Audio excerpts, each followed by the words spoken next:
So the parents can have a couple of hours to do whatever parents want to do without kids. If you're interested, contact Jane Padell to let her know that you're interested in this event. And thirdly, after service this morning, please join us in working to UU the vote for this very important election coming up. Write a few postcards and help increase the vote. All supplies will be provided. Again, if you want to get the most up-to-date information, please refer to our weekly e-newsletter and check our website regularly. The website is also the place where you can find contact information for our staff, Board of Trustees, and other congregational leaders. And please join us for conversation after the service. If you are present in the sanctuary, feel free to stay right up here in the fellowship room. If you are watching the live stream, the link for a Zoom coffee hour can be found in the Saturday reminder in your email and on our website. If you are just recently joining us and would like to receive our weekly e-news, please email us with your name and we will make sure you are added to our e-news list. We can also answer any questions you might have. Email us at uucroton@gmail.com or fill out one of the yellow cards in the back of the pews and drop it in the collection plate. If you're here in the sanctuary, please silence your cell phones at this time. And once again, we welcome you to the Unitarian Universalist Congregation of the Hudson Valley.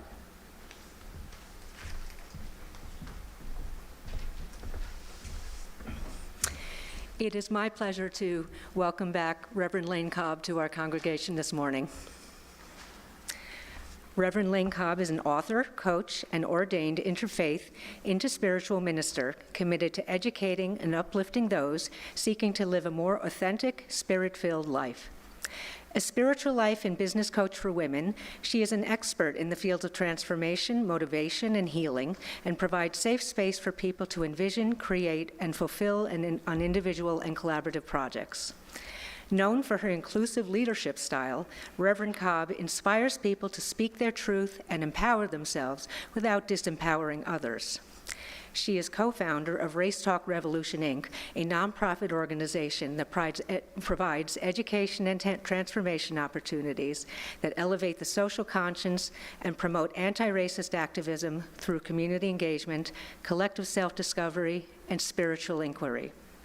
Through live webinars and in-person training, Reverend Cobb invites us to transcend false narratives that separate us so we can join together in love and enjoy the bonds of our shared humanity. For Reverend Cobb, there is no revolution without love.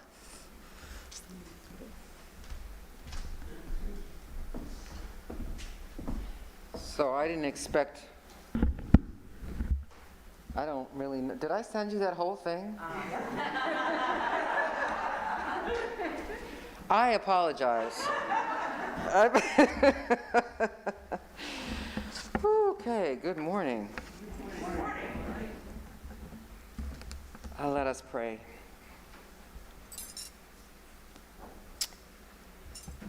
Creator of the universe, we thank you for your grace. Thank you for bringing us together in the place of holy worship and for guiding our hearts and our thoughts and our deeds towards your purpose, to love our neighbors as ourselves and to know and honor the divinity within each and every living thing. May you grant us this day, Creator, the patience to follow the path of curiosity, the wisdom to listen to the voice of our higher self, and the courage to do what is right. We are truly at your mercy, even as we move to walk towards the path of common good. We hold our humanity close, for it is our greatest strength. Amen.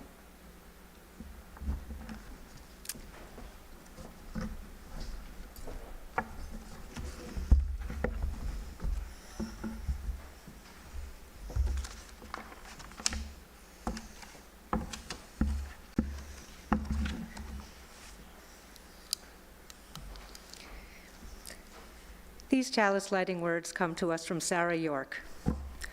We receive fragments of holiness, glimpses of eternity, brief moments of insight. Let us gather them up for the precious gifts that they are, and renewed by their grace, move boldly into the unknown.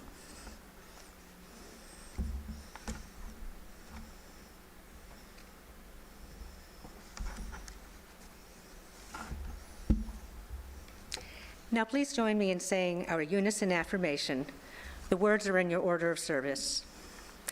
Inspired by love, our mission is to seek our true nature, connect deeply and openly, and act for justice.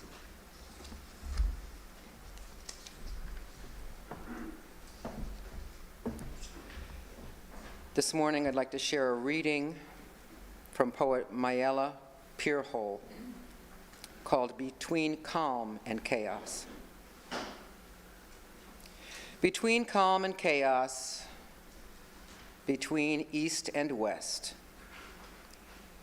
between roots and branches, consciously and unconsciously circulating the geographical tree of earth, searching for the soul in every soul we encounter, searching for the meaning of life, whilst instinctively somehow we feel that there is none.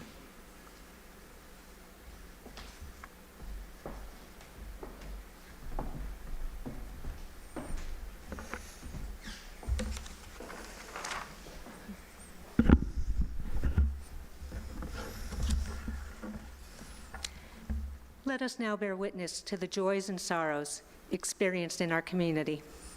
If you have a brief yet personally significant joy or sorrow that you are willing to share, please come up to the microphone and speak loudly so that everyone, including the people watching at home, can hear you.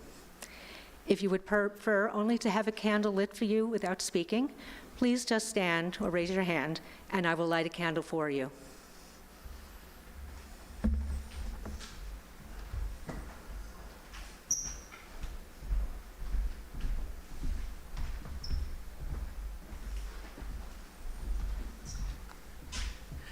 I'm Nora, and it was a joy yesterday to have our auction event, which was a hike led by Jim Russell. It was a wonderful day for a hike, and I even got my husband to participate, which those of you who've been here a while know does not happen often. So thank you, Jim.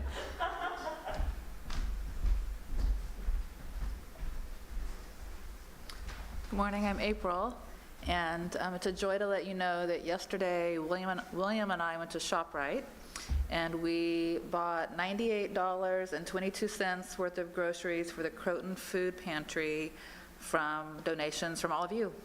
So thank you so much for donating. The groceries are in the basket, and he will have his donation box out again today. So if you would like to donate to the Croton Food Pantry, but you want to skip a trip to the store, you can put your donation in the box, and he will take care of the groceries for you. And it's also a joy to have Reverend Lane Cobb here, so thank you for joining us today.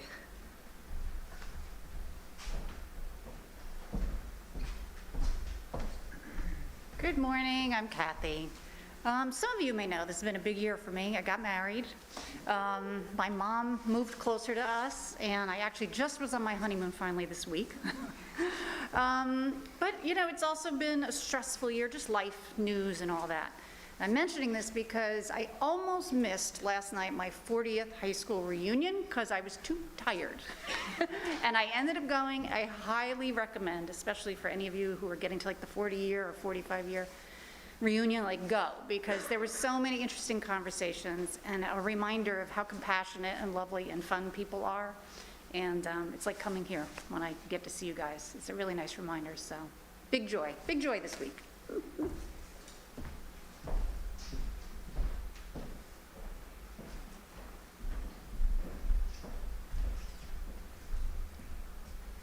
Good morning, everyone. I'm Jana. I have a joy and a sorrow, that's kind of mixed, but my sister flew yesterday to rehab. It's her third time in rehab, and addiction runs through our family on both sides, whether it's drug, alcohol, pornography, eating. And it's really been stretching me to find that space between calm and chaos. It stretched me emotionally in a lot of ways. So it's been very difficult for my mother especially, and I'm really proud of her. My sister just turned 50. She has a son who's 10 years old. So I just want to keep my mom and my sister and my husband, actually, with some empathy and love and light.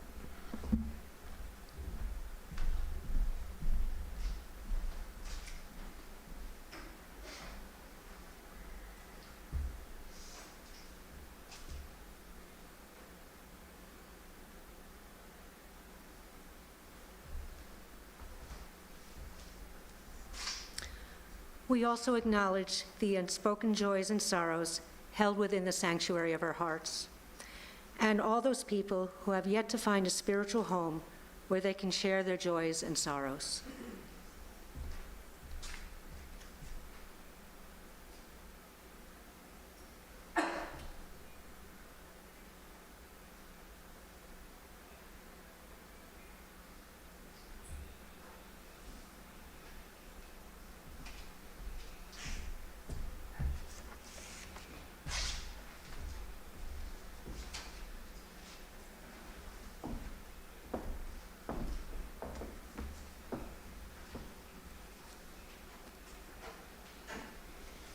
I invite you now to join me in the spirit of prayer or meditation.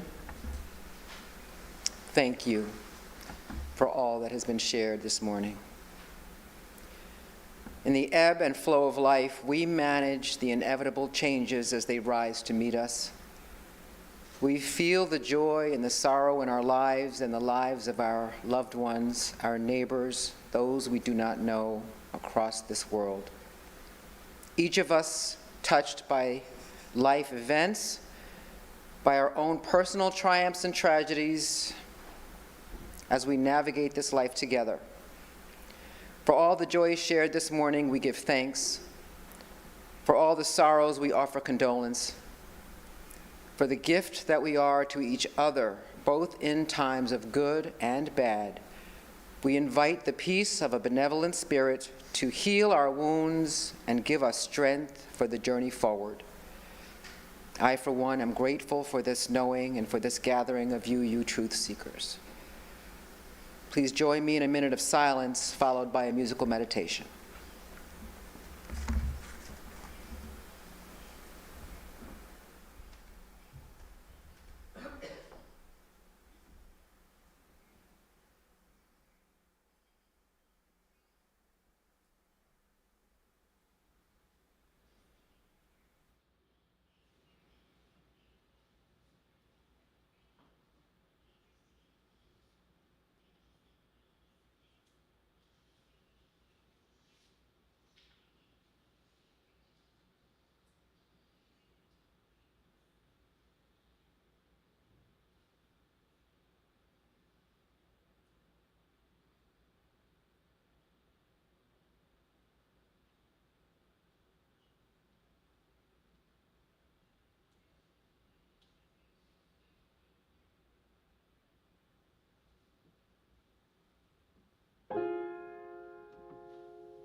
rise in God and your spirit. For the scene of hymn number 352, Find the Stillness.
Thank you.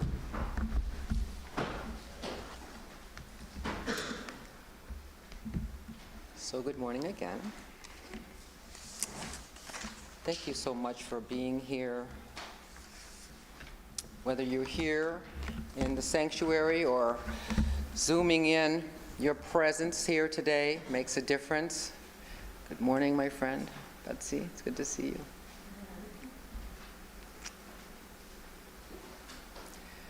So I'm going to, because I just want to say this has nothing to do with my sermon. Do you know that when you come into the room, that love comes with you? I just wanted to say that to you this morning, and I didn't want to forget. Thanks for being here.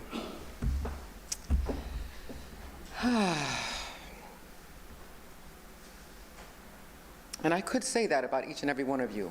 Oh, by the way, just in case you wanted to know. So, chaos and meaning, what to say about that? I don't know.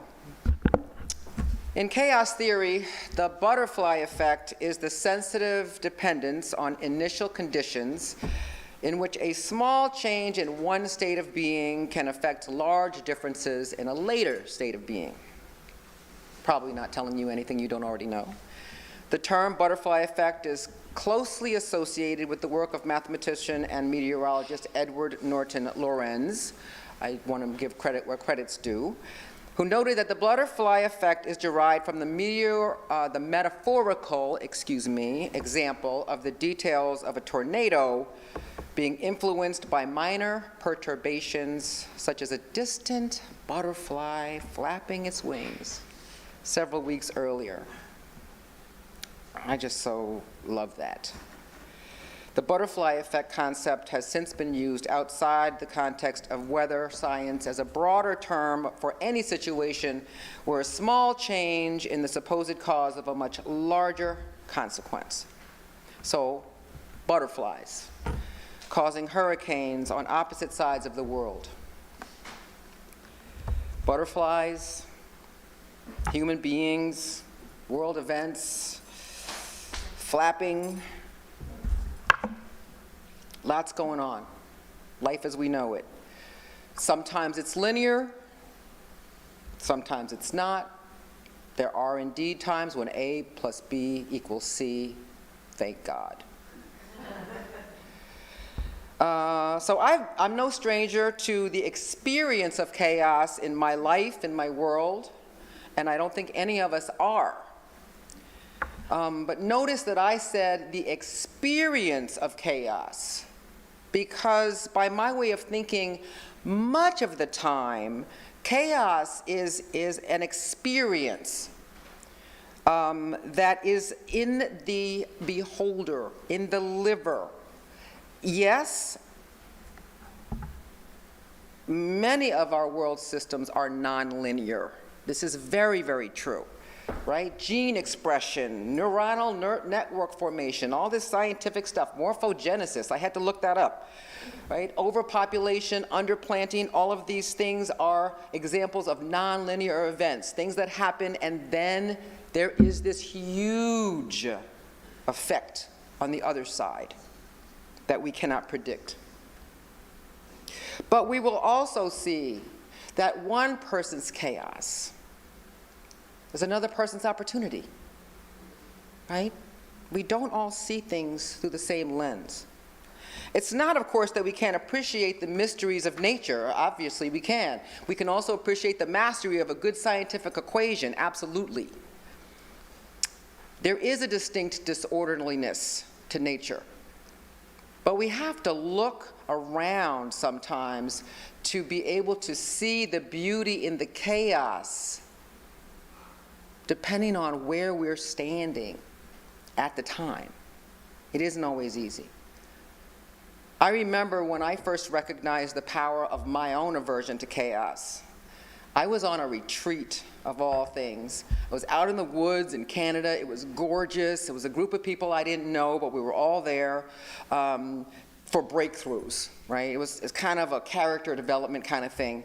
We were divided into teams, and we were asked to do all kinds of things, walk on boards suspended in the air, and, climb ropes, carry bricks up mountains, stuff like that. Your run-of-the-mill team building stuff, right?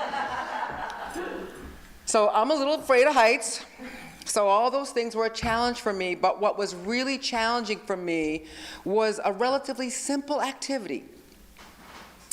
Each team was given a bucket, and inside the bucket was a cylinder with lots of holes in the sides. Inside the cylinder was a ping pong ball.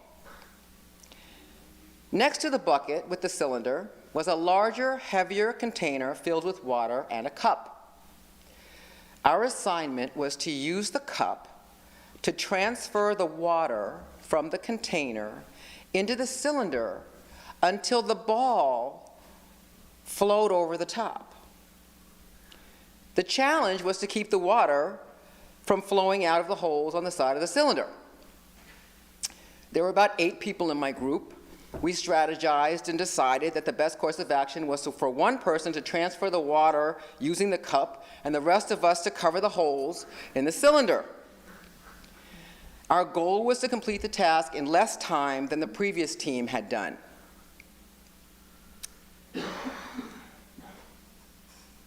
I don't like competition.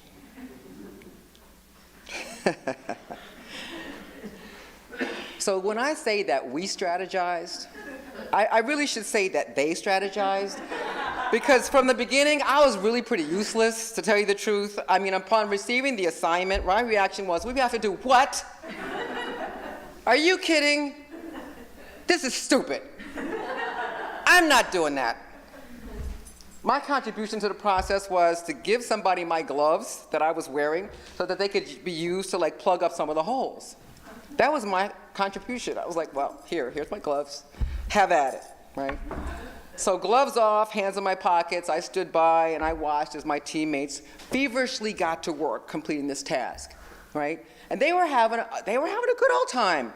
Wasn't bothering them at all. Seemed stupid to me, but okay, so what? We were all there, right? Despite the water flowing through the holes in the sides, the water in the cylinder did actually start to rise. The woman with the cup, consequently, had broken her collarbone the day before in a self-defense exercise, which is another story I can tell you, but really, which added to my experience of chaos, right? Like there's this woman, she broke her collarbone, it was an exercise, she's here, she's trying to fill a hole with, she's got arms in a sling, and everybody's, we're holding, and the people, and everybody's laughing, and, and I just say all this to say my estimation was, well, she wasn't pouring fast enough, they weren't holding hard enough, and they were having a much too good a time doing all this. So I'm gonna ask you not to judge me here. I tell you what happened next. I noticed the anxiety building up in my body as I watched from the sidelines this spectacle. I watched myself getting agitated and impatient.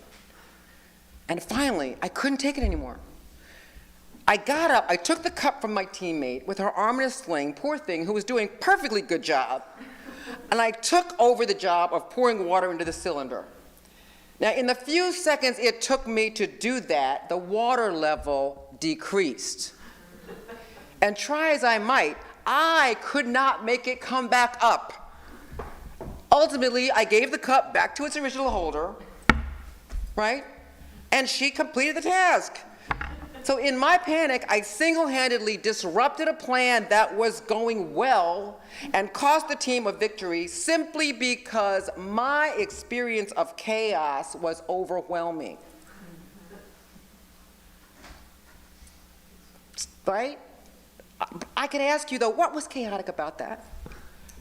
A team-building exercise, beautiful mountains, people working together, having fun. Sounds wonderful. Right? And the answer, of course, is there's nothing chaotic about that. Except my errant behavior, maybe, that was, chaotic about that. The chaos was nowhere other than in my own experience. Why? Oh no, I felt the assignment was unreasonable. The woman pouring only had use of one arm.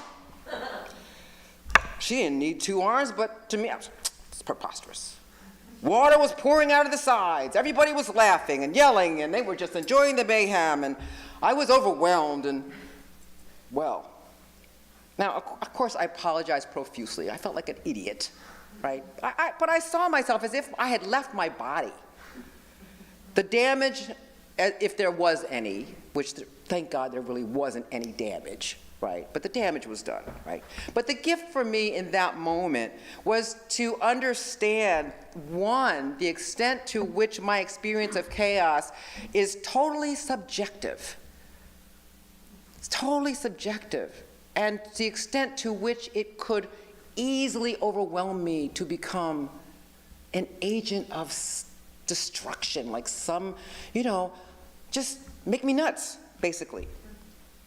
But also to notice that my development hinged on my willingness to see myself in action, right? To notice that if I don't think I can win, I'm not playing.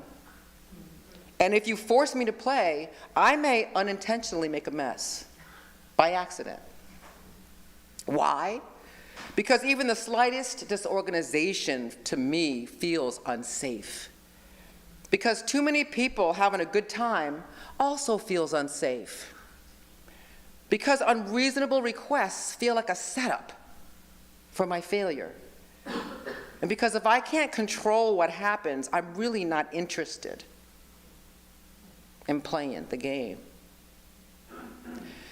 So now, thank you for listening to that story. Now you know a little bit of my little, family secrets. Thankfully, I've grown quite a bit since then, but in that moment, I saw all of the times in my childhood when I felt unsafe. All the times when I felt left out, all the times when I felt unneeded or inept, when whatever was going on around me felt chaotic, like in the gym or on the playground, right? Kids going all over the place. Or in a class when I didn't understand the instructions, or it seemed to me like everybody was talking all at the same time and I couldn't figure out what was going on.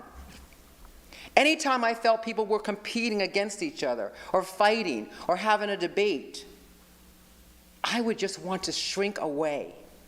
My feeling, if I can't make a difference here, I'm going to either try to make it be invisible or I'm going to make a mess. But either way, this chaos will not continue. And as an adult, I still react this way to chaos. I just recognize it before my lizard brain takes over, before it gets the best of me and my fight or flight reflexes kick in. Now I can see it for what it is. It's a survival reflex that I don't need to act on. Now, instead of sitting on the sidelines, I can actually get into the game. So it might surprise you to know, but I don't think so, that for all their significance, butterflies aren't concerned about making an impact.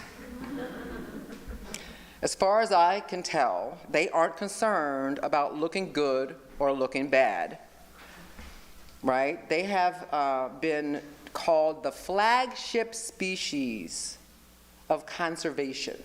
As the butterflies go, we go. And yet they aren't worried about living into that. They just be butterflies. Not so true for human beings sometimes, right? Being human, obviously, is a very different experience from being a butterfly, at least I'm guessing. We live for relationship, right? We are driven to make an impact. And we think sometimes way too much about the meaning of life and what we think about our situations and our circumstances.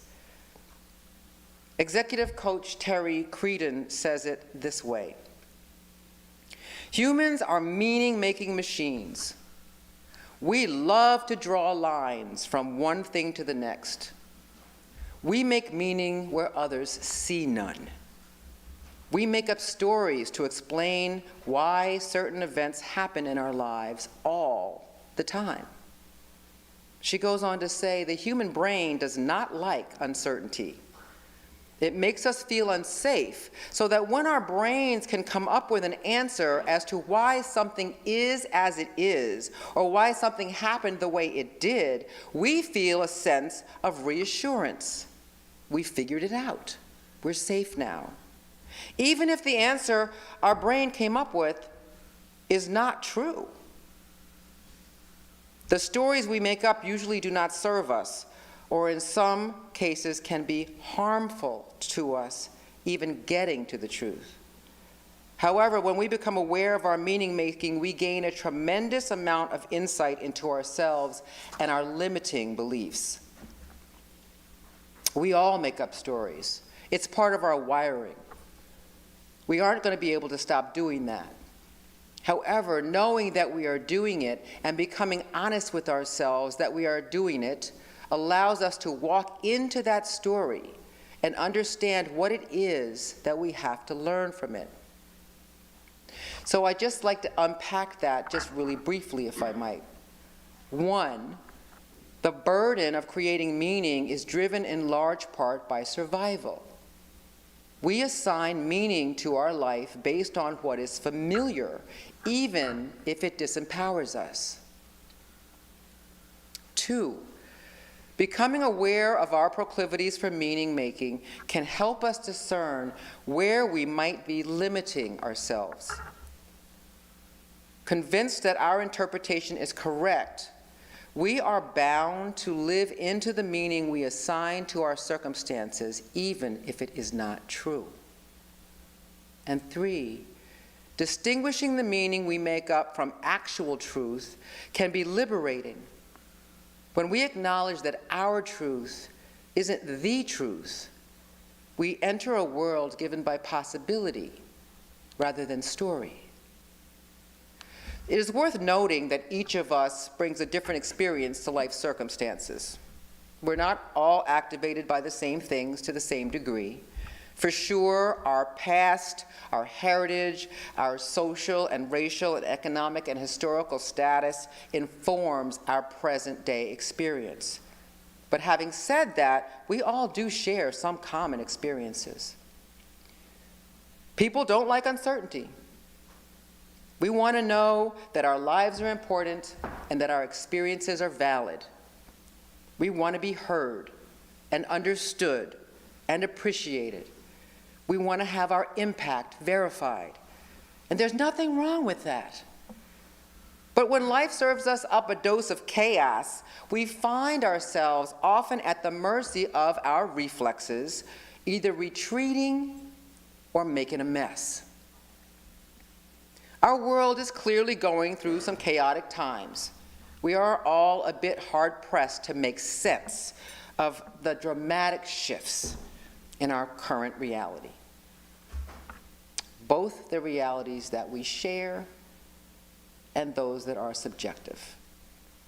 In the last 2 odd years, so many people have shared with me how different their thought processes are and how uncharacteristic some of their choices have been, right? In light of the shifts that are going on, people are like, well, I chose this, but I would have never chosen that before. I'm not sure what to think, or I don't know how I feel anymore. I used to be very clear, and now I'm not. None of us really feel safe. The question at hand is, how do we keep our discomfort with uncertainty at bay such that we can find solid ground and make good choices? As citizens of the world, how do we make meaning that empowers us to make choices that serve our best interests and also the interests of a society that works for everyone? And now I'm going to take a pause so I can rearrange my pages because I've lost my place. See, I can be with chaos. How do we not shrink into our own realities? How do we stay in the game and not make a mess? So, we awaken, we ask, and we aspire. So, awakening is just increasing awareness, right? Chaos and uncertainty activate our need to feel safe. Staying in the game requires us to be more aware of what activates us and why.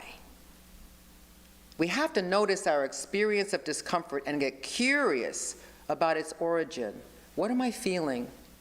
Why does it feel that way? You want to inquire about what is your personal experience of chaos, because we all have an experience of chaos. Why are some people able to just be with things and others needing to have everything in its place all the time? What triggers us, and how does that triggering manifest itself? Is it fear of losing control? Fear of looking bad? Fear of failing? Certainly, those are mine. Can't speak for you. But inquire. In our commitment to becoming more aware, we want to understand what we are feeling. It becomes a mantra that informs us of the energy we bring to an uncomfortable situation. What am I feeling? Why am I feeling that? This awareness can help us center us so that we can find peace in an environment that feels uncertain for us. And in that space of peace, we can be thoughtful and impactful, even if we're not sure of ourselves and our environment. 2 is ask. Ask for deeper learning and lean into curiosity. And this is really important. Doubt, at least to me, feels terrible. But it isn't fatal. If we can manage to get there, doubt can put us on the road to wonder and possibility. One of the effects of chaos is that it makes us take a step back and reevaluate what's really important to us. And I think that many of us have been doing that. What's really important? A benefit of chaos is that it tells us that change is coming, maybe not as fast as we would like, maybe a little faster. But it also tells us that change is necessary. Chaos, even if unwelcome, is grounds for something new to emerge. Asking ourselves the question, what meaning have I attached to what I am experiencing, can open our minds to a way of looking at things newly and to reinvent and restore our lives. Similar questions might be, what am I not seeing here that would make a difference? From this place of uncertainty, what would it look like if I just let go of what I think I already know? What if I didn't have to control everything? What might it look like if I did something different? Would that be impactful? Would my life still have meaning? The answer is certainly yes. 3, aspire. Aspire beyond meaning. We are frequently challenged to assess meaning and impact as we achieve milestones in life. From birth to death, we experience ourselves according to what is happening around us. Our estimation of what is ours to do shifts depending on who is with us and what our capacities are at the time. We need to feel that we are making an impact, even if we think that nobody sees it. We need to know. We need to feel needed without feeling needy. And we need to feel like we belong. The burden of meaning creates for us an illusion of having to make everything we do, say, or experience be significant somehow. It also creates an illusion that not everything already is significant without our having ordained it to be so. The truth is, like butterflies, we are already significant just by virtue of our being here. And that significance does not diminish with time or age or role or ability. Our experiences won't always confirm this. Sometimes faith is all we have. Author Brené Brown talks about this in her book, Daring Greatly, how the courage to be vulnerable transforms the way we live. And I have messed that up. Daring Greatly. I love this book. I can't mess up this title. How the courage to be vulnerable transforms the way we live, love, parent, and lead. She says, faith is a place of mystery where we see and the strength to let go of our fear of uncertainty. We can find the courage to believe. Okay, I messed that up again. I must be nervous. It's because I'm talking about chaos. I love how the universe works. Thank you, Spirit. I'm going to start that all over again.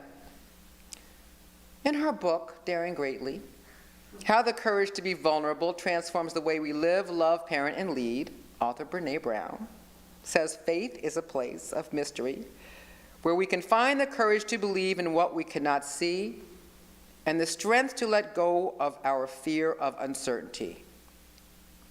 Thank you. We need to be faithful.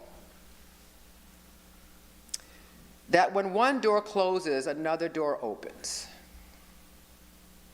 We need to be faithful that our lives make a difference and that everything we do, even those imperfect actions that feel uncertain at best and chaotic at worst, will ultimately move us forward. We do well to remember that life is not about accumulation, reputation, or preservation. We really don't have to give our lives over to making good. We really don't have to.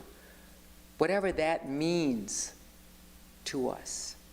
The truth is, we might not always know the impact we make in the world, but we can't escape it. There is a de facto impact of life itself. Released of the burden of meaning, we are free to judge the value we bring by something other than what we accumulate, what others think of us, or what we think of ourselves. Of course, what we do matters. We are infinitely more powerful than we imagine, and yet the criteria by which we judge our impact in life can be woefully limited, especially when we look through the lens of good and bad, effective, non-effective, full, not full, meaningful, not meaningful, comfortable, not comfortable, safe, not safe. My call to us this morning is that we liberate ourselves from the burden of making meaning, and even perhaps embrace chaos as an opportunity to learn from our experiences and then grow beyond them. The world is changing, and we're being called to change along with it. That is not news. May we look on chaos as an opportunity to liberate ourselves from the burden of meaning-making, and may we lean into the possibility it represents with curiosity and a commitment to do better, to love more, and to live a life that has meaning just by virtue of us having lived it.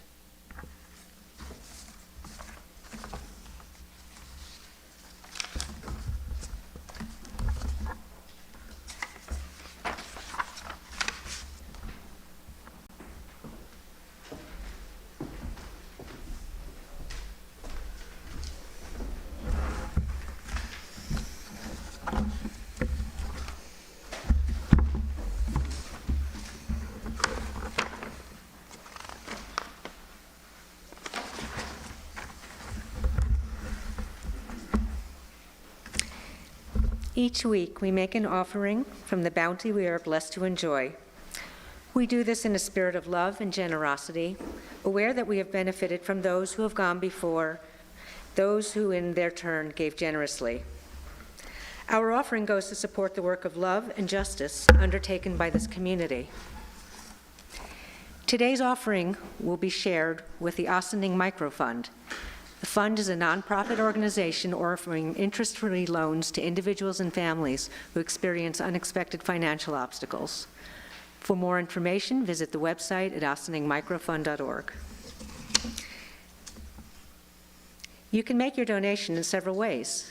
If present in the sanctuary, you may give a cash or a check in the offering plate as it comes by. You may also scan the QR code in your order of service. From your homes, you can make your donation via credit card or PayPal using the links provided in the e-news. Please remember to give a little extra to compensate for the 3% surcharge. Or if you prefer, you can always mail us a check. The offering will now be given and gratefully received.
Now please rise in body or spirit and join me in singing hymn number 322, Thanks Be for These.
Please join me in extinguishing the chalice. The words are found in your order of service. We extinguish this flame, but not the light of truth, the warmth of community, or the fire of commitment. These we carry in our hearts until we are together again.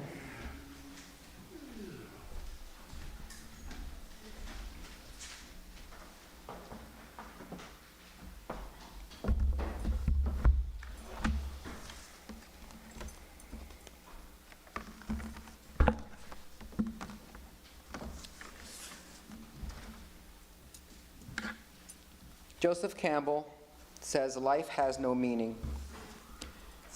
Each of us has meaning, and we bring it to life. Is it a waste? It is a waste to be asking the question, what is the meaning of life?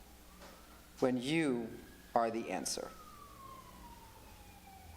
May our lives be lived not in search for meaning, but in confirmation that the fact of our lives is meaning enough. May we all share in the knowledge that each of us is worthy, that our impact is significant beyond our knowing, and that our living has never been nor will be in vain. Go in peace, go in love.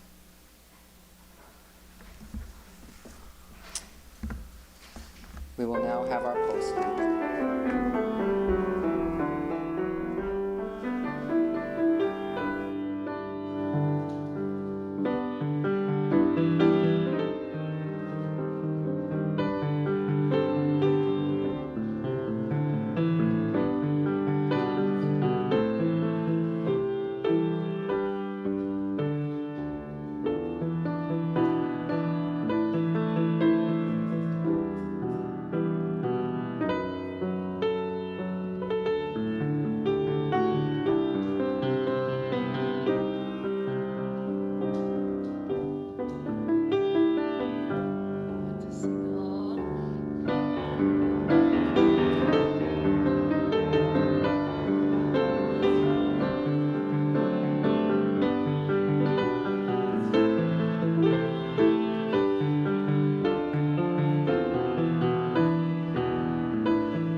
Oh, my goodness, really? Good.